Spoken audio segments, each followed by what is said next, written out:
So restitution, only about 1% to 3% of restitution is ever paid. And the reason is because when people steal money, they spend it. I worked on a case where it was a $700,000 embezzlement over about 2 years. And there was almost nothing left. I determined that there might be 100,000 out there that the insurance company could look for, but it had also probably been frittered away by cash transactions rather than by something that went through the bank account.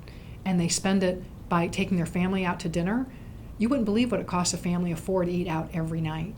It takes quite a bit to do that when you don't cook at home anymore and you don't really even buy groceries or snacks or anything other than at convenience stores. People buy things they don't need at Target, at Best Buy, televisions.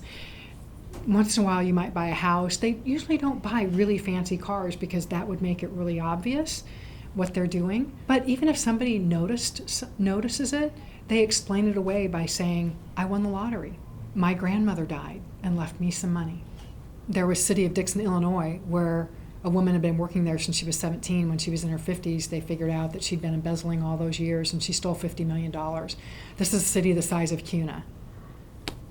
That's one I use in my presentations. There's a Quality Woodworking in Southern California where a woman stole about $9.9 million, I think. She charged huge charges on her American Express, and she paid off $25,000 every Monday on her personal American Express card with the company's funds.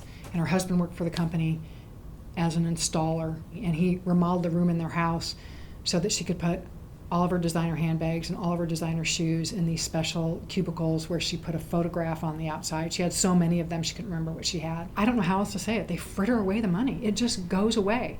And so there isn't money left over to pay restitution.